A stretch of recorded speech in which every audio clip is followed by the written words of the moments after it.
Welcome students, you are watching your own channel AS classes.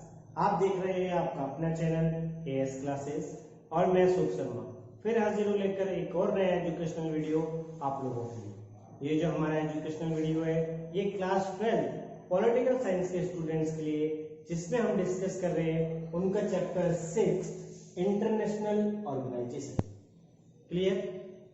तो फटाफट पहले बच्चों अपनी बुक खोल लीजिए और देखिए कि हम लोगों को आखिर इस वीडियो में क्या क्या डिस्कस करना है। तो देखते हैं। सबसे पहले तो हम लोगों को इंटरनेशनल ऑर्गेनाइजेशन मींस इसकी डिफाइन देखनी है कि आखिर इंटरनेशनल ऑर्गेनाइजेशन होती क्या है। सबसे पहला पार्ट तो हम ये देखेंगे और जो दूसरा पार्ट है वो हम देखेंगे इम्पोर्टेंस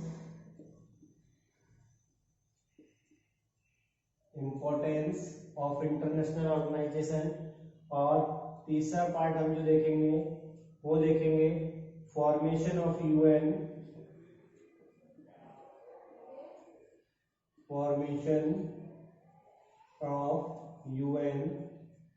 ठीक है। UN means united nation. और इसके बाद जो चौथा पार्ट हम इस वीडियो में देखेंगे, डिस्कस करेंगे, वो है ऑब्जेक्टिव्स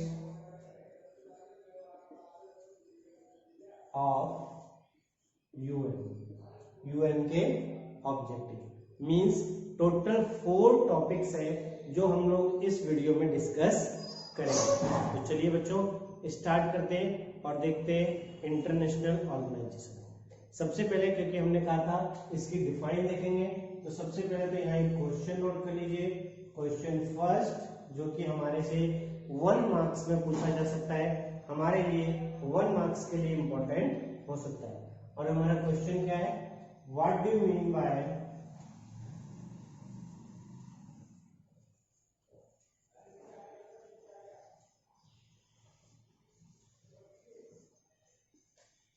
इंटरनेशनल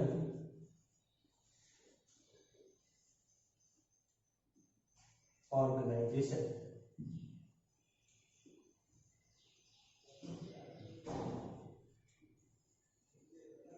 ठीक है, आखिर इंटरनेशनल ऑर्गेनाइजेशंस जो है ये होती क्या है, इंटरनेशनल ऑर्गेनाइजेशन किसको कहते हैं, ये हमको पता होना चाहिए।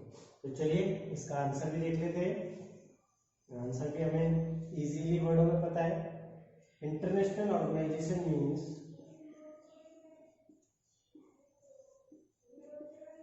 International organization means an organization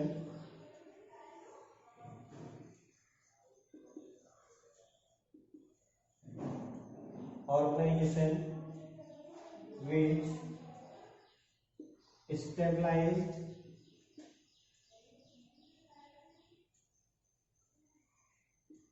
by treaty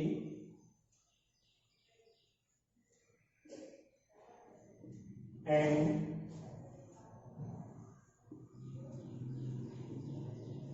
governed by international law। ठीक है, यहां हमने एक डिफाइन लिख ली है और ये डिफाइन जो है वो हमको इंटरनेशनल ऑर्गेनाइजेशंस के बारे में बताएगी कि आखिर इंटरनेशनल ऑर्गेनाइजेशन क्या होती है। तो यहाँ पर जैसे लिखा हुआ है, इंटरनेशनल ऑर्गेनाइजेशन मीन्स ये वो ग्रुप्स हैं, वो ऑर्गेनाइजेशंस हैं जो किसी ट्रीटी की फॉर्म पर बनती है। यानी इनको बनाने के लिए सबसे पहले ट्रीटी का होना बहुत जरूरी है। ट्रीटी मीन्स संधियां। जब 2 या 2 कंट्रीज के बीच में, 4 या 4 कंट्रीज के बीच में, कितनी भी हो सकती है, इनके बीच में जब समझौते होते हैं उसी को हम लोग ट्रीटी कहते हैं। तो इन ट्रीटीज के थ्रू ही इंटरनेशनल ऑर्गेनाइजेशन जो है वो फॉर्म होती है।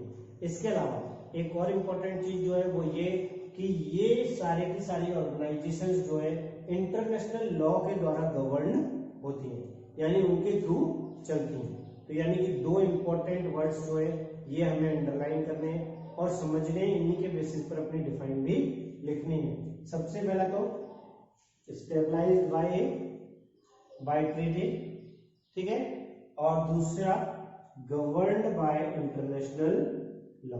ये दो ऐसे वर्ड है जो हमारे लिए इंपॉर्टेंट है। Why we are writing define of international organization. जब हम इंटरनेशनल ऑर्गेनाइजेशन के डिफाइन लिखेंगे तो ये दोनों वर्ड्स हमारे लिए इंपॉर्टेंट वर्ड हो जाते हैं। क्लियर? तो चलिए अब आगे बढ़ते और नेक्स्ट देखते हैं जो कि हमारी बुक की हेडिंग है। सबसे पहली हेडिंग है हमारी बुक की, वही हमारा एक क्वेश्चन भी है। क्या? Why do we need international organization? Why do we need international organization?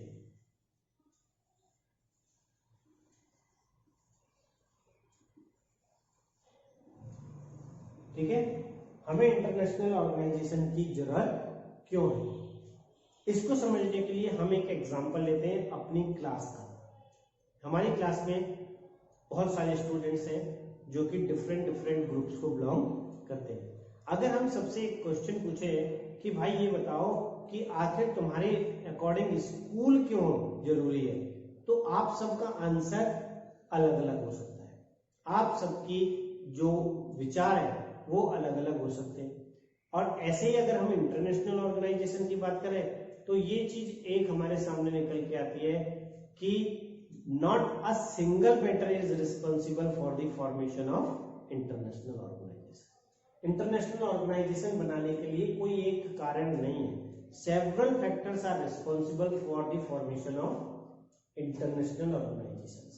बहुत सारे कारण हैं, बहुत सारे रीजंस हैं जिनकी वजह से इंटरनेशनल ऑर्गेनाइजेशंस जो हैं वो फॉर्म होती है। ठीक है, तो चलिए एक एक करके वो सारे कारण जान लेते हैं। कारण तो काफी हैं, लेकिन जो हमारे को इम्पोर्टेंट लगते हैं उन कारणों को एक एक करके जान लेते हैं कि आखिर क्यों इंटरनेशनल ऑर्गेनाइजेशन चाहिए। तो सबसे पहले तो हमको आंसर लिखते वक्त हेडिंग डाल लेनी है।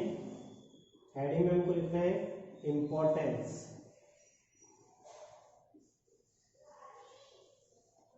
Of international organization. जो इंपॉर्टेंस होगी वही उसकी नीड भी होगी। Clear?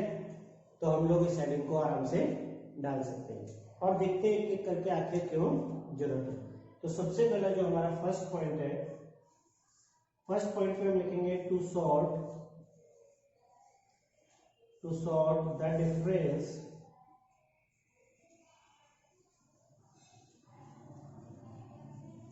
differences between two countries।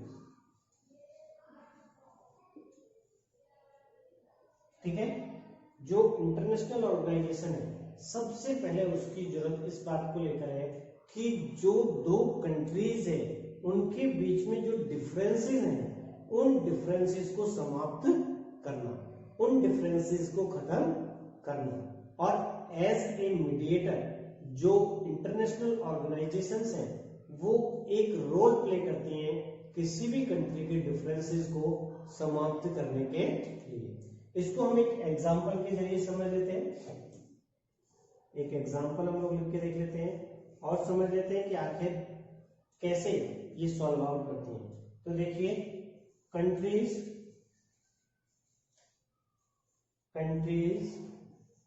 में हैव कॉन्फ्लिक्ट्स।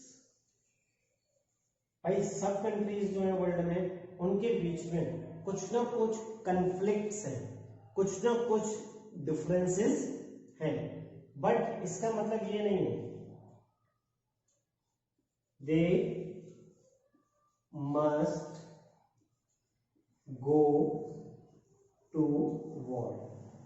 अब उनके बीच में कॉन्फ्लिक्ट्स है तो इसका मतलब ये नहीं है कि वो भैया इन कॉन्फ्लिक्ट्स को लेके आपस में युद्ध करने लगे, आपस में झगड़ा करने लगे। अब इसकी जगह होना क्या चाहिए? दे can discuss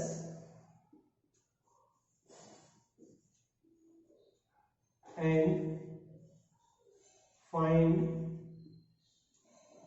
the peaceful solution।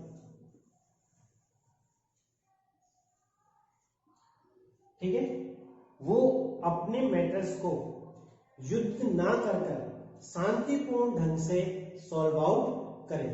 और ये कैसे पॉसिबल है? ये तब पॉसिबल है जब उनको ऐसा प्लेटफॉर्म मिले जहां पर वो इस मैटर को सॉल्व आउट करें, और उनके लिए एक मीडिएटर का होना जरूरी है। आपने देखा होगा जब कोई दो आदमियों के बीच में झगड़ा हो जाता है तो उस झगड़े को सॉल्व आउट करने के लिए एक मीडिएटर का रोल होता है, और मीडिएटर उन दोनों के बीच बातचीत कराकर उसको सॉल्व करता है। तो जो इंटरनेशनल ऑर्गेनाइजेशन है ये ऐसा ही एक रोल प्ले करती है। अगर दो कंट्रीज के बीच में किसी मैटर को लेकर डिस्प्यूट्स है तो उन डिस्प्यूट्स को वो एक बातचीत का जरिया देती हैं और उसको सॉल्व आउट करने का मौका देती है। ठीक है, अब देखते हैं सेकंड। ये फटाफट आपने नोट कर लिया। अब आगे बढ़ते हैं और सेकंड पॉइंट इसका देखते हैं।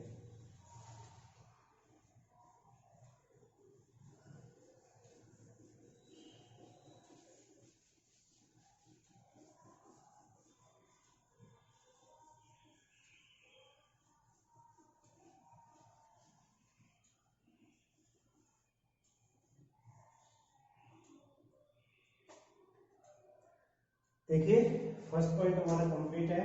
अब हम सेकंड पॉइंट की बात करते हैं। तो सेकंड पॉइंट पे हमको साफ तौर पे लिखना है टू हेल्प कंट्रीज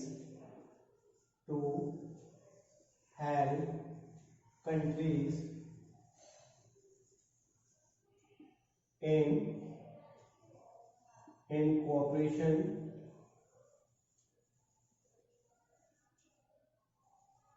ठीक है, to help countries in cooperation to make better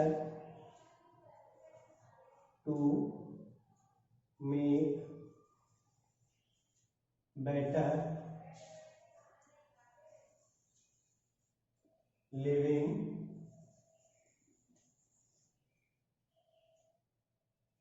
to make better living for us all। हम सबको एक अच्छा जीवन मिले, हम सबको एक अच्छी लाइफ मिले, इसके लिए कंट्रीज के बीच में जो कोऑपरेशन है उसका होना जरूरी है। और ये कोऑपरेशन किसकी हेल्प से होगा? इंटरनेशनल ऑर्गेनाइजेशन की हेल्प से होगा। क्लियर? इसके बाद देखते हैं third point, to represent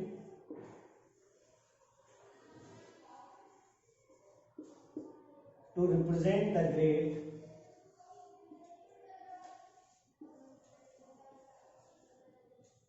hope of humanity, to represent the great hope of humanity for peaceful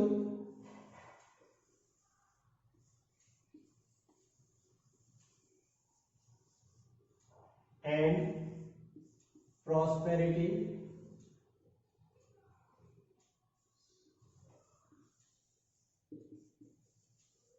atmosphere।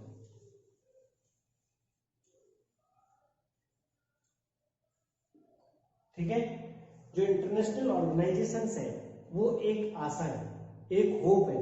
किस बात की? कि भाई जो ह्यूमैनिटी है, जो मानवता है, उस मानवता को शांतिपूर्ण ढंग से और संपन्नतापूर्ण एटमॉस्फेयर प्रोवाइड करने के लिए। ठीक है, तो इंटरनेशनल ऑर्गेनाइजेशन एक ऐसा एटमॉस्फेयर जनरेट करने में हेल्पफुल है वर्ल्ड लेवल पर, जो कि क्या है? शांतिपूर्ण एटमॉस्फेयर है। कैसा है? डेवलप्ड एटमॉस्फेयर है, मींस संपन्नता, हर कंट्री को ग्रोथ की लिए हेल्पफुल है। तो हम कह सकते हैं कि जो ऑर्गेनाइजेशन है वो डेवलपमेंट का एक जरिया बन सकती हैं फॉर सभी जितने भी all of the world countries हैं उन सबके लिए। ठीक है, इसके बाद हम चौथा जो पॉइंट है वो देखते हैं चौथे पॉइंट पे साफ हम लिख सकते हैं to help in reduction of war conditions. जो इंटरनेशनल ऑर्गेनाइजेशंस हैं वो वॉर की कंडीशंस को रिड्यूस करने में हेल्पफुल है, रिसॉल्व करने में हेल्पफुल है। और वो कैसे पॉसिबल है, वो हम लोग फर्स्ट पॉइंट से इसको अटैच करके देख सकते हैं कि जब दो देशों के बीच में झगड़ा होता है किसी बात को, तो वो झगड़ा युद्ध की स्थिति ना ले ले, इसीलिए international organization as a mediator वहां पर अपना वर्क करती हैं, अपना रोल प्ले कर सकती हैं। ठीक है, इसके बाद देखते हैं लास्ट पॉइंट, फिफ्थ पॉइंट बहुत इंपॉर्टेंट है, इसको ध्यान में रखो। क्यों? क्योंकि ये ही असली मेन मेथड है, मेन रीजन है कि आखिर इंटरनेशनल ऑर्गेनाइजेशंस क्यों बनाई गई। तो देखते हैं many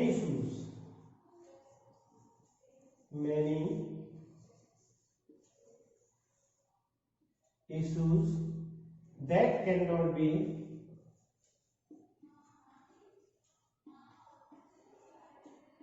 be solved by an individual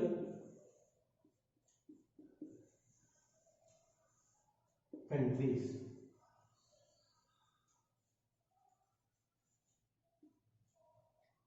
ठीक है, कुछ ऐसे मैटर है वर्ल्ड लेवल पर जिसको कि एक अकेली कंट्री जो है वो सॉल्व नहीं कर सकती है। उसको सॉल्व करने के लिए, यानी कि उस मैटर को सॉल्व करने के लिए हमको क्या चाहिए, involvement of all countries,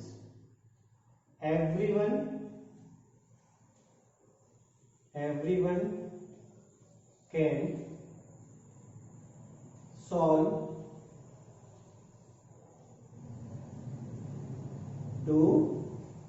together, सब मिलकर उसको सॉल्व कर सकते हैं। ठीक है, एक अकेली कंट्री के बस की बात नहीं है। तो चलिए देखते हैं आखिर ऐसे कौन से मैटर्स है जो कि भैया सब मिलकर सॉल्व करेंगे, एक अकेला सॉल्व नहीं कर सकता। और इसके एग्जाम्पल के लिए हमें कहीं जाने की जरूरत नहीं है। We all of us know that this is the period when we all are means world की सभी कंट्रीज एक बहुत बड़ी प्रॉब्लम को फेस कर रही है। और वो प्रॉब्लम क्या है, कोरोना। कोरोना मीन्स एक डिसीज। तो वर्ल्ड में ऐसी बहुत सारी डिसीजेज हैं जो कॉमनली सभी कंट्रीज में पाई जाती हैं। तो आप देख ही रहे हो कोरोना जो है वो पूरे ऑल ओवर वर्ल्ड में फैला हुआ है और सभी कंट्रीज जो है उसको फेस कर रही है। अब इस प्रॉपर डिसीज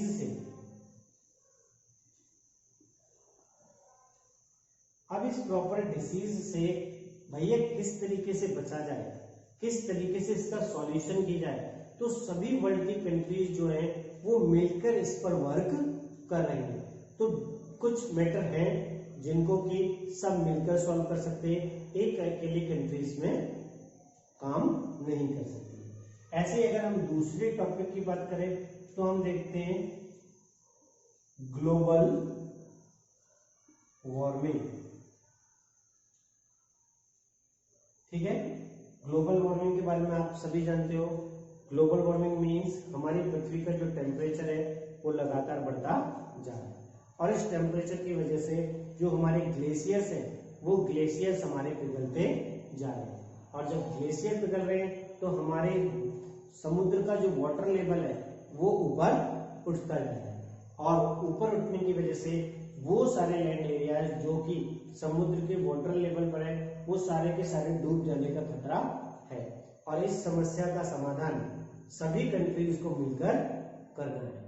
ठीक है, तो वर्ल्ड लेवल पर कुछ ऐसी प्रॉब्लम्स होती हैं, कुछ ऐसे मैटर्स होते हैं जिसको कि अकेला एक इंडिविजुअल कंट्री सॉल्व नहीं कर सकता।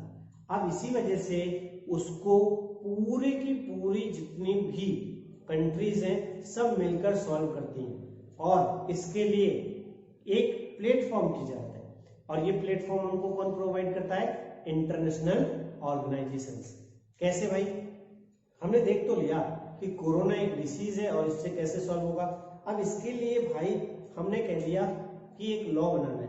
अब लॉ बनाने के लिए सबका रजामंद होना जरूरी है, और उस लॉ को बनाने के बाद सबका उसमें पार्टिसिपेशन भी जरूरी है।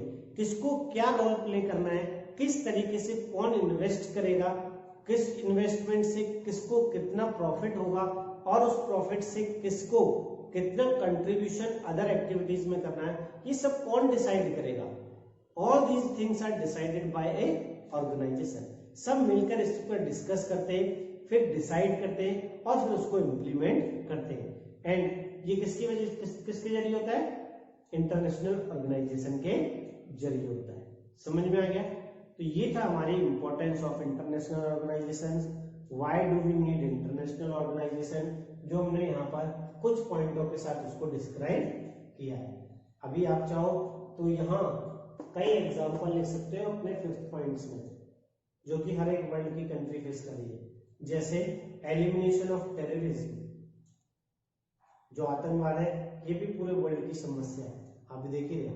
तो ऐसी कई समस्याएं जो है वो लिख लेते हैं, क्योंकि इसमें से 1 मार्क्स से हमारा क्वेश्चन पूछा जा सकता है। तो वो क्या है हमारा? सबसे पहला फर्स्ट,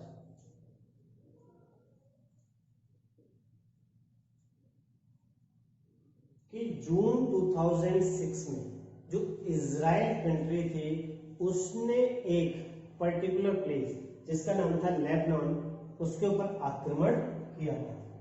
तो ये डेट जो है ये हमारे लिए 1 मार्क्स में इंपॉर्टेंट हो सकती है। इन जून 2006, ठीक है, इजराइल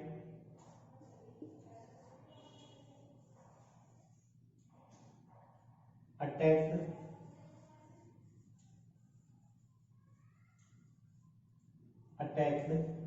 लेबनान, ठीक है।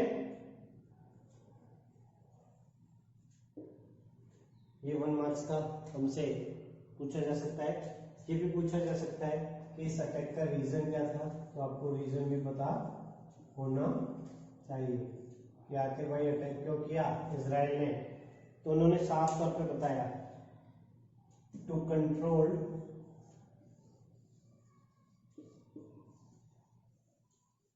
The militant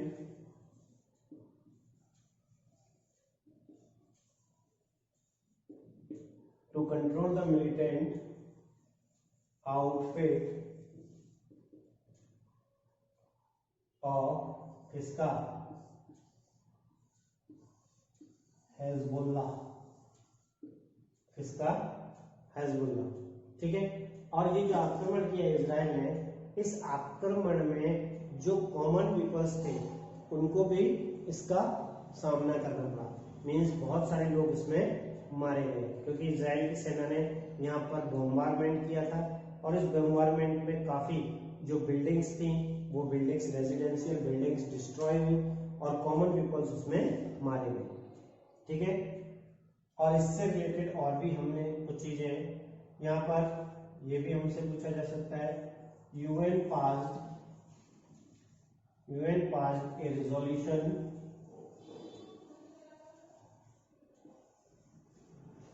on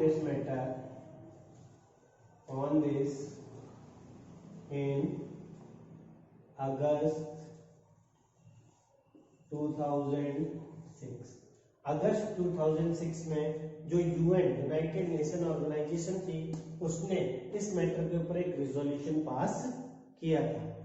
but Israel की आर्मियों ने, इजराइल आर्मी withdrew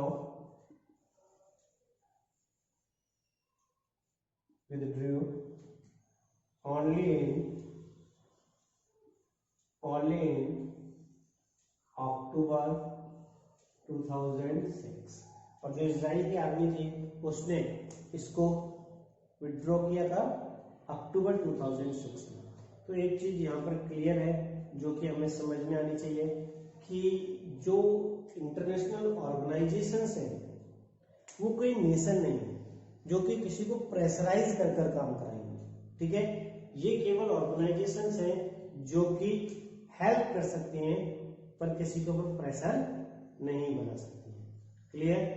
तो हमने ये इसके जरिए देख लिया कि जो यूनाइटेड नेशन है उसके ऑर्डर के पास भी जो इजराइल आर्मी है उसने किस तरीके का एक्ट किया है, ठीक है।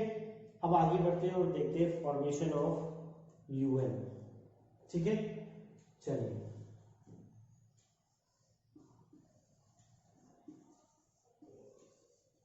फॉर्मेशन ऑफ यूएन, ठीक है, clear.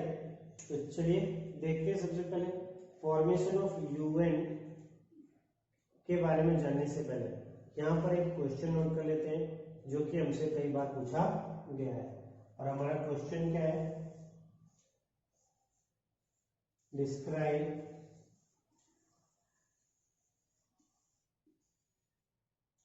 The evolution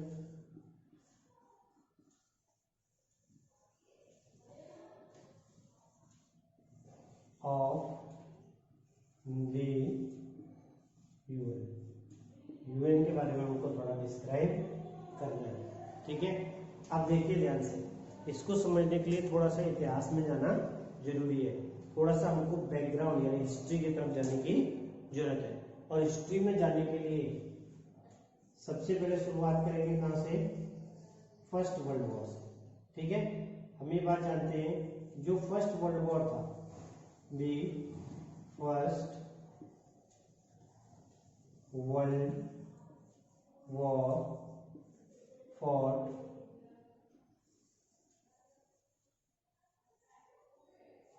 between 1914 to 1918।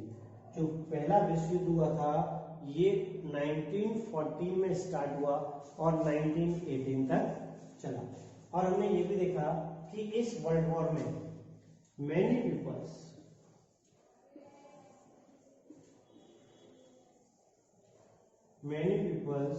Were killed and wounded। बहुत सारे लोग जो है वो इस युद्ध में मारे गए और घायल हुए।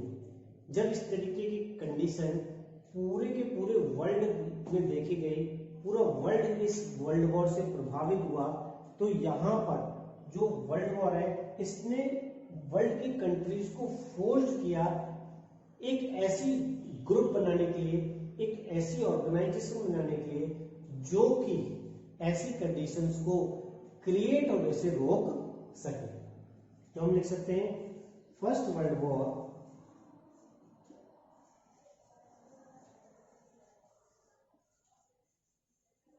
forced many countries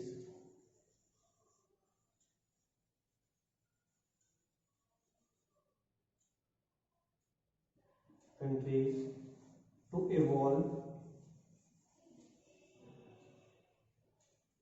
an international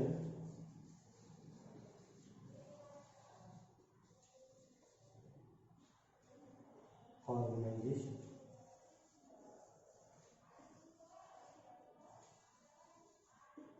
ठीक है, तो यहां तो समझ में आ गया कि भैया शुरू में इंटरनेशनल ऑर्गेनाइजेशंस क्यों बनी, तो ये रीजन भी हमको पता होना चाहिए। तो 1 मार्क्स में आपसे ये पूछा जा सकता है, तो साफ लिखेंगे to prevent world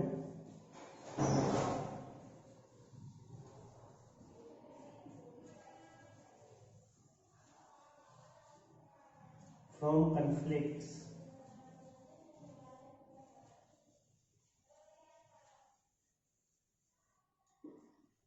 and war.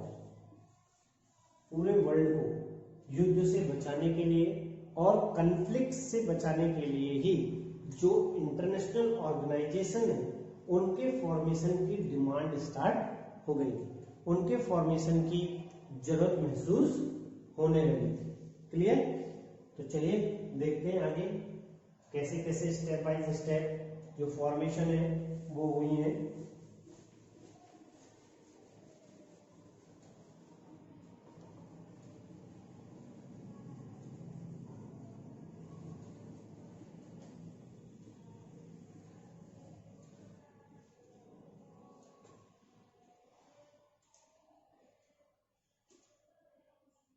BIR birth of LON, जो सबसे पहली ऑर्गेनाइजेशन थी, द फर्स्ट ऑर्गेनाइजेशन जो कि फॉर्म की गई after world war, international organization, वो थी LON। ठीक है, LON मीन्स लीग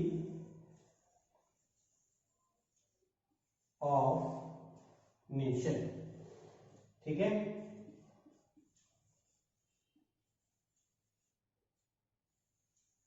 क्लियर? सबसे पहले कौन सी फॉर्म हुई? League of nation. और कब फॉर्म हुई?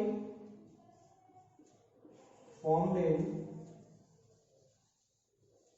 इन 1920।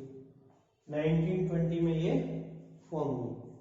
ठीक है, लेकिन ये जो ऑर्गेनाइजेशन थी लीग ऑफ नेशन, ये फेल हो गई। ये हमारा फर्स्ट पॉइंट, ये हमारा second point. LON league of nation failed to prevent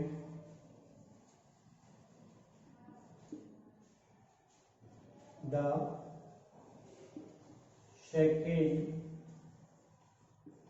world war.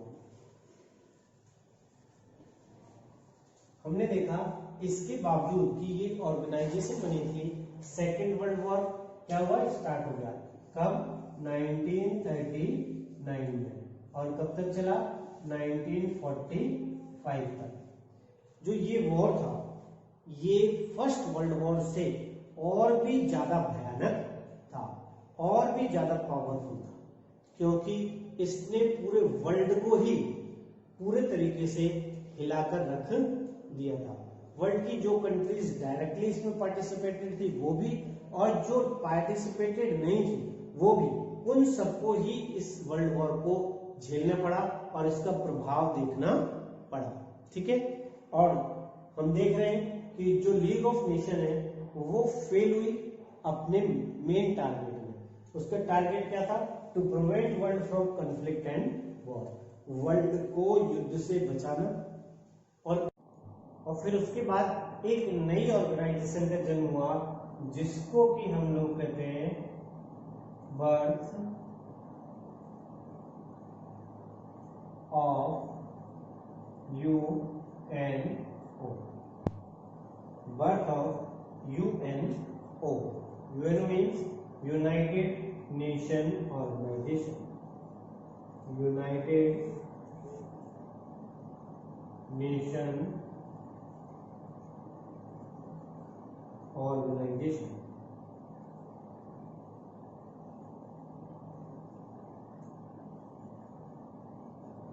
Clear? और इसका जो बर्थ हुआ ये हुआ 1945, formed in 1945 as a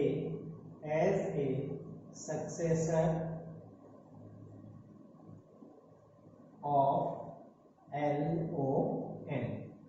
LON के जो सक्सेसर के तौर पे, यानी उत्तराधिकारी के तौर पर यूनाइटेड नेशन ऑर्गेनाइजेशन का जन्म हुआ। LON means league of nation. अब देखते हैं कि आखिर किस प्रोसेस के जरिए ये जो ऑर्गेनाइजेशन है ये फॉर्म हुई। ठीक है, तो इस ऑर्गेनाइजेशन को फॉर्म करने के लिए लगभग 51 स्टेट्स में, 51 स्टेट्स, 51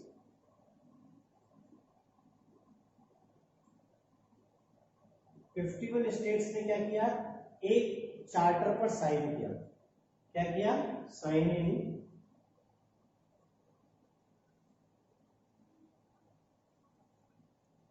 द यूएन चार्टर। ठीक है, इन 51 देशों ने मिलकर एक चार्टर पर साइन किया और साइन करने के बाद ही जो यूएनओ है, यूनाइटेड नेशन ऑर्गेनाइजेशन है, इसका जन्म हुआ। ठीक है, अब देखते हैं, जन्म तो हो गया, आखिर इसके जन्म के बाद क्या ऑब्जेक्टिव्स रखे इसके सामने, वो भी हमें जानने में चाहिए। तो नेक्स्ट है हमारा objectives of UN, united nation organization के जो ऑब्जेक्टिव्स है वो क्या रखते हैं, वो भी हमें पता होना चाहिए, क्योंकि हमसे शॉर्ट फॉर्म में या लॉन्ग में ये पूछे जा सकते हैं। तो चलिए देखते हैं, सबसे पहला ऑब्जेक्टिव क्या था, टू मेंटेन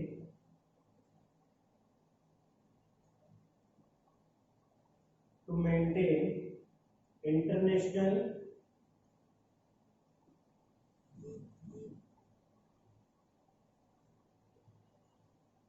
पीस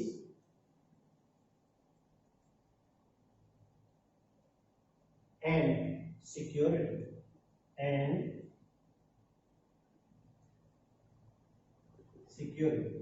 सबसे पहला तो वही एम रखा जो कि लीग ऑफ नेशन का था, यानी कि पूरे वर्ल्ड में एक ऐसा एटमॉस्फेयर जनरेट करना, इंटरनेशनली एक ऐसा एटमॉस्फेयर जनरेट करना जो शांतिपूर्वक हो और जिसमें पूरे वर्ल्ड की कंट्रीज को सिक्योरिटी प्रदान की जाए, यानी उनको सिक्योर फील हो। इसके बाद जो दूसरा कॉन्सेप्ट रखा है, यानी दूसरा जो ऑब्जेक्टिव था वो था टू डेवलप फ्रेंडली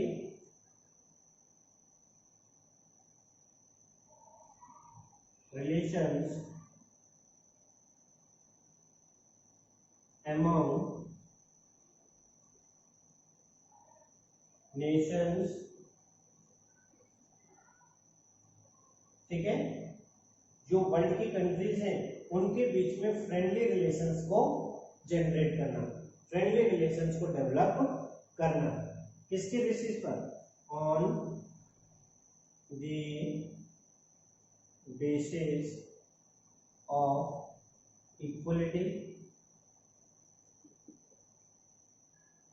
ठीक है, on the basis of equality and principal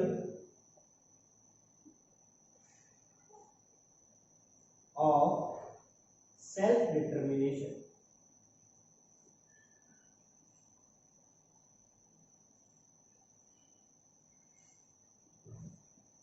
ठीक है, दो इंपॉर्टेंट चीजें यहाँ पर हमने रखी, पहला कि भैया जो फ्रेंडली रिलेशन होंगे वो किसके बेसिस पर होंगे, इक्वलिटी के बेसिस पर होंगे, और दूसरा सेल्फ डिटर्मिनेशन का जो सिद्धांत है उस सिद्धांत के आधार पर होंगे, यानी इन दो बातों का उन्होंने विशेष ध्यान रखा।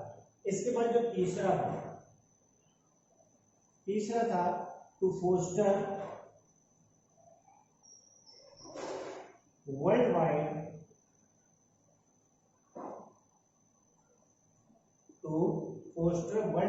cooperation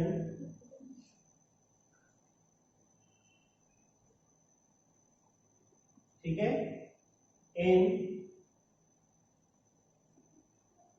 to foster worldwide cooperation in solving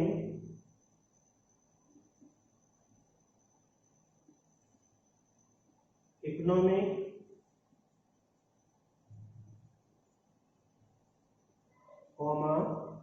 social, cultural and political problems।